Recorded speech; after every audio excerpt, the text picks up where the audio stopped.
নমস্কার, কেমন আছেন সবাই? চলে এলাম আবার এক রান্না নিয়ে।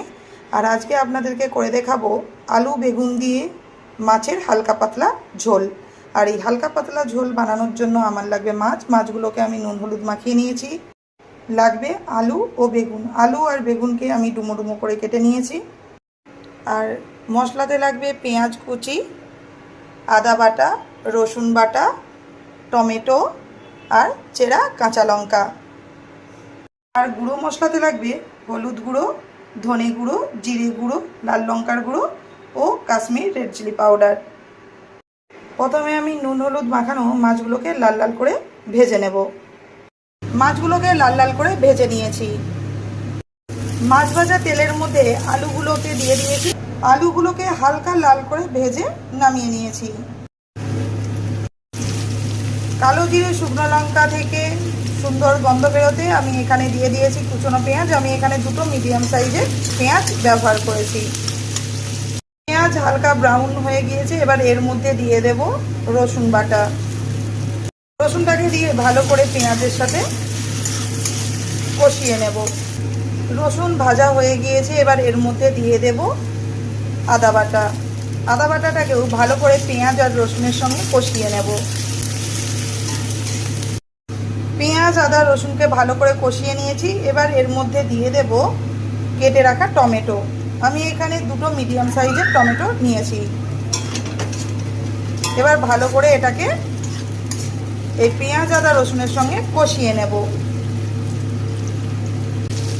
এই সময় এর মধ্যে দিয়ে দেব পরিমাণ মতো লবণ। এই সময় দিয়ে দেব সমস্ত গুঁড়ো মশলাগুলো।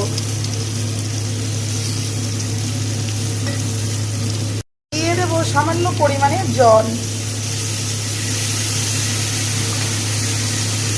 এবার মশলাগুলোকে ভালো করে কষিয়ে নেব।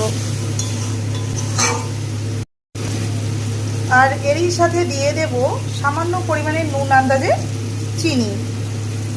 চিনি দিলে যে কোনো তরকারির স্বাদই খুব ভালো হয়, এই জন্য অল্প পরিমাণে আমি চিনিটা দিলাম। আমি আবারও অল্প পরিমাণে জল দিয়ে দিয়েছি। এবার টমেটোটাকে সেদ্ধ হওয়ার জন্য কিছুক্ষণের জন্য ঢাকা দিয়ে দেব।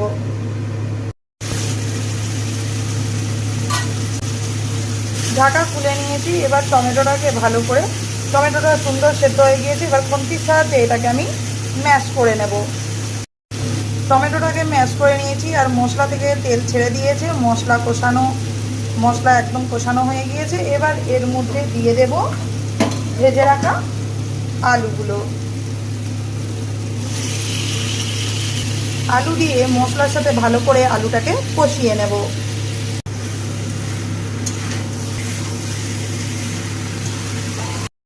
আলুকে ভালো করে কষিয়ে নিয়েছি। এবার এর মধ্যে দিয়ে দেব উষ্ণ গরম জল। উষ্ণ গরম জল দিয়ে দিয়েছি। এবার এটাকে কিছুক্ষণ ঢাকা দিয়ে দেব। ঝোল ফুটতে চালু করেছে। এবার এর মধ্যে দিয়ে দেব কেটে ধুয়ে রাখা বেগুনগুলো। সমস্ত বেগুনকে দিয়ে দিয়েছি। এবার এটাকে আবারও ঢাকা দিয়ে দেব সেদ্ধ হওয়ার জন্য।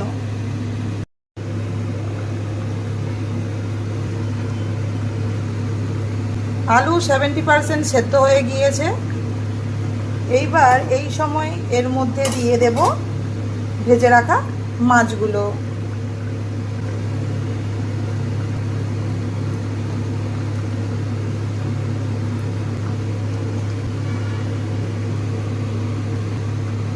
সাথে দিয়ে দেব মাঝখান থেকে কেটে রাখা 3টে কাঁচা লঙ্কা।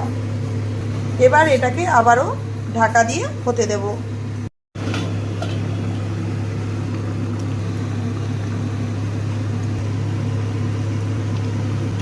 আলু সুন্দরভাবে সেদ্ধ হয়ে গিয়েছে।